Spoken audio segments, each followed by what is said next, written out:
My name is Jamie Johnston. I'm 60 years of age.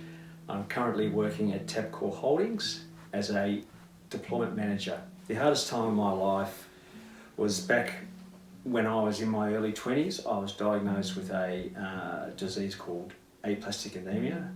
I had two choices when I presented to the hospital.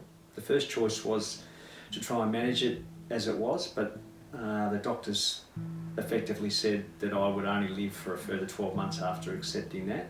Or the second option was to have a bone marrow transplant. This diagnosis had a big impact on my mental health going forward. Unfortunately, the recovery was a lot longer than expected. I was expecting a year to 2 year recovery. In the end, it wiped out most of my 20s with ongoing treatment, and it eventually had a big impact on me, my mental health and my ability to be able to manage that. What I could have done better at that time would have been to seek out professional help. I initially didn't do that, and that compounded the problem. I think that from my perspective, once I did get onto that professional help, it made a massive difference to my well-being. I think mental health assistance is vitally important. I think in Australia we underestimate how important that third-party help is. We have a lot of resources that we can rely on to guide us in the right direction, and I think it's a condition that a lot of people don't take seriously enough.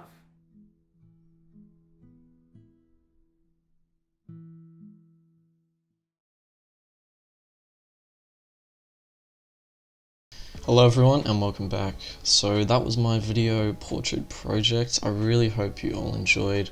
It was a fun experience and exciting experience for myself to make it. In that video, that was my dad, Jamie, and I thought his past experiences with mental health would be insightful and interesting to viewers, and I thought it would make an interesting interview. Now it's time to reflect on the project and go over three main points. Number one, what was the most successful and the most problematic aspect of the project? Number two, one key learning discovery in terms of creative possibilities. And number three, one core lesson in the production process. So firstly, I'd say the most successful aspect of the project would be the editing and framing. I personally think I did well editing the clips and footage, as well as framing and recording my dad answering the questions, as I think they mesh pretty well together. In contrast though, probably my least successful aspect of the project would definitely be my time management again.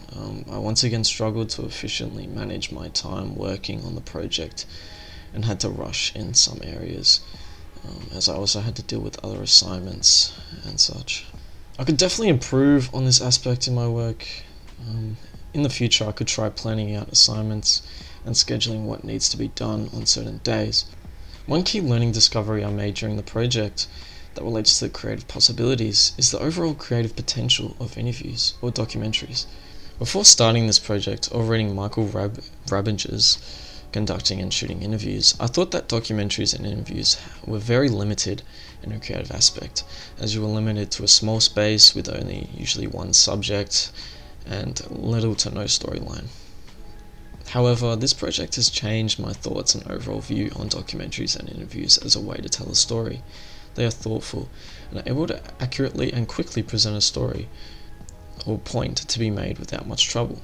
Furthermore, the format of interviews also allows for some experimentation in terms of lighting and camera work, such as having an on-angle or off-angle interviewee, per Michael Rabinger. Finally, one core lesson I learned during the process of this interview was that I should always enter assessments or projects with an open mind. By entering this project with an open mind and looking to change my opinion or mould it on interviews and documentaries as a storytelling medium, I saw a different outlook on the form of media and learned many new elements and aspects of the medium.